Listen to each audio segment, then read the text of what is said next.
नमस्कार दोस्तों, आज की जो कहानी आपके लिए लाया हूँ, ये सुनकर आप भी हैरान परेशान हो जाओगे। दरअसल में इंसान आज अपनी हवस की प्यास बुझाने के लिए किस हद तक जा सकता है, ये इस कहानी में आपको पता चलेगा। और ये कहानी सुनकर पुलिस भी हैरान परेशान हो गई थी। दोस्तों, दरअसल में कहानी है उत्तर प्रदेश की, कानपुर की। कानपुर एक महानगर है और उसके देहात में, कानपुर के देहात पे एक गांव पड़ता है दोस्तों, जिसका नाम है लक्ष्मण खेड़ा। लक्ष्मण खेड़ा में धीरेन्द्र पासवान, जिसकी उम्र 32 साल है, इसी गांव में रहता है और वह एक ट्रैक्टर चलाता है। उसी से अपना परिवार का भरण पोषण करता है। परिवार में उसके साथ उसकी पत्नी रीना, 4 साल का बेटा और 75 साल की उसकी बूढ़ी माँ रहती है। और उसके अलावा एक 23 साल का उसका भतीजा सतीश पासवान रहता है। जो रीना धीरेन्द्र की पत्नी है, जिसे पॉर्न फिल्म देखने की बड़ी आदत थी दोस्तों, तो वह चाहती थी कि उसके साथ भी उसी तरह का खेल खेला जाए, मगर उसके लिए उसे कई मर्दों की जरूरत थी। तो उसने अपने आसपास निगाहें फिराई और कई जगह तलाश शुरू की, मगर उसको कोई मिला नहीं। इसमें उसकी नजर फिर अपने ही नजदीक घर में, थक हार कर जब उसकी नजर कहीं नहीं मिली, तो अपने ही घर में उसके जो 2 जवान भतीजे थे उनके से पड़ गई। अब यहां से जो कहानी शुरू होती है दोस्तों, वो कहानी सुनने के बाद पुलिस भी हैरान परेशान रह गई। तो दोस्तों, जो रीना थी, उसने एक दिन, जो उसका भतीजा सतीश था, जिसकी उम्र 23 साल थी, दिन में सब लोग खाना वाना खा के सो गए थे और जो उसका पति धीरेन्द्र था, वो ट्रैक्टर लेके कहीं बाहर था, 2-3 दिन बाद आने वाला था। और इसका पूरा फायदा जो उसकी पत्नी रीना थी वो उठाना चाहती थी। अब रीना ने, जब दिन में, जो सास थी वो तो बूढ़ी थी, उसकी उम्र 75 ईयर थी, न वो ज्यादा सुन सकती थी और नहीं ज्यादा देख सकती थी। तो जब दिन में सब लोग सो गए तो 4 साल का बच्चा भी सो गया। तो जो रीना थी उसने अपने भतीजे सतीश पासवान को अपने कमरे में बुलाया। और जब सतीश पासवान उसके कमरे में गया तो वहां जो रीना थी दोस्तों, वो आधे अधूरे कपड़ों में थी। तो यह देखकर जो सतीश था वो थोड़ा घबरा गया। उसने कहा कि चाची, ये क्या कर रही हो, आपको शर्म नहीं आती? लेकिन चाची तो कुछ और ही चाहती थी। तब चाची ने सतीश का हाथ पकड़ा और वहीं अपने साथ बिस्तर पर बिठा दिया। और बिठाने के बाद दोस्तों, जो रीना थी उसने अपना मोबाइल निकाला। उसमें उसने पहले से जो पॉर्न साइट थी वो ऑन करके रखी थी और उसमें पॉर्न फिल्म चल रही थी।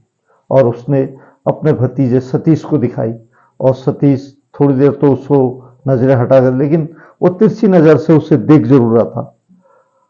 तो धीरे धीरे जो सतीश था उसके खून में भी गर्मी आ गई और वो, उसको भी अच्छा लगना है देखते हुए। और इसके बाद जो दोस्तों जो हुआ वो आप कल्पना भी नहीं कर सकते। उसके बाद अब सतीश और जो रीना थी, धीरेन्द्र की पत्नी, अभी हर रोज इस तरह का नंगा खेल खेलना लगे।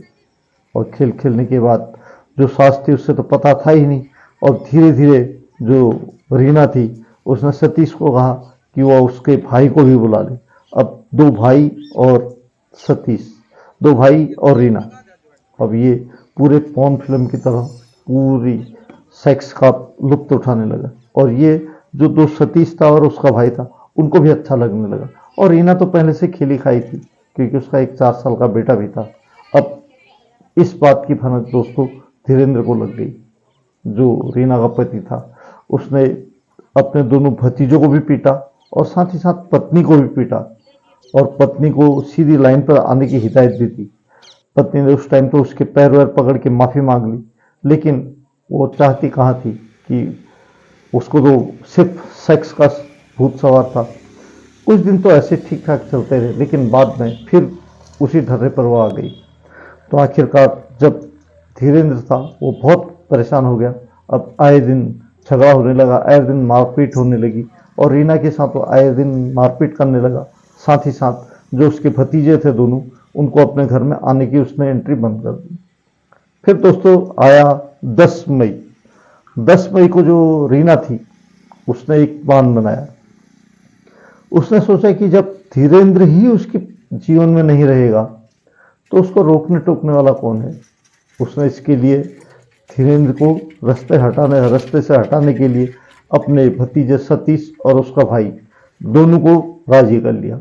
सतीश राजी हो गया, लेकिन उसका जो छोटा भाई था वो राजी नहीं हुआ, लेकिन आखिरकार उसको भी उसने मनोबल करके राजी कर लिया।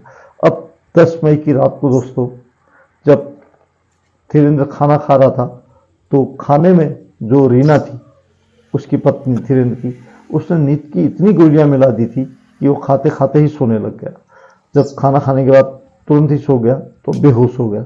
बेहोश होने के बाद उसने अपने भतीजे सतीश को बुलाया, सतीश पासवान को। सतीश पासवान आया, उसने रीना ने कहा कि तुम इसका गला दबाओ, मैं पैर पकड़ती हूँ। लेकिन जो सतीश था उसके पैरों तले जमीन खिसक गई, वो कांपने लग गया। उसने कहा मैं ये नहीं करूँगा।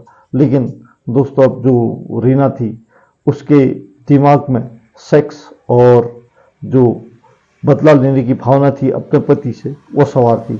उसने वहीं पड़ा हुआ एक मुसल, जिसे अपन खलबट्टा में कूटते हैं, वो उठाया और उसने एक जोर का प्रहार अपने पति धीरेन्द्र पासवान के सर पर किया, जिससे जो पासवान था धीरेन्द्र पासवान वहीं पर लहूलुहान हो गया और उसके प्राण पखेरु उड़ गए।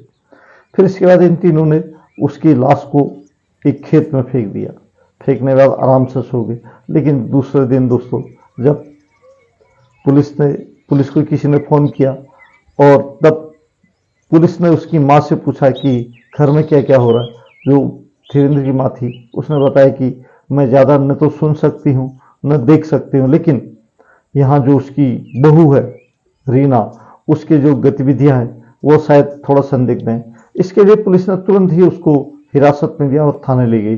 थाने ले जाने के बाद जब उससे पूछताछ की तो वो पहले तो इधर उधर की बातें करने लगी, पुलिस को बरगलाने लगी, लेकिन वो सातिर अपराधी तो थी नहीं।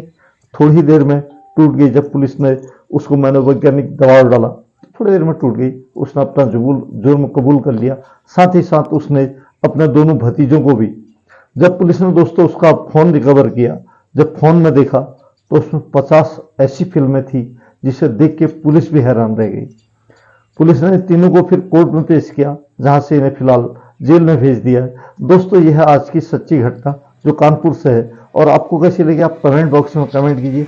और हाँ दोस्तों, आपसे हाथ जोड़ के अनुरोध है, प्लीज़ प्लीज़ प्लीज़ मेरे चैनल को सब्सक्राइब कर लीजिए और इसे शेयर कीजिए, लाइक कीजिए और अपने दोस्तों को भी बांटिए।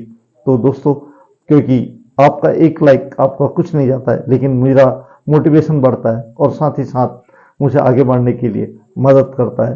तो मिलता हूँ किसी ऐसी सत्य घटना के साथ। तब तक आप लोग सेफ रहिए, सुरक्षित रहिए। जय हिंद, वंदे मातरम।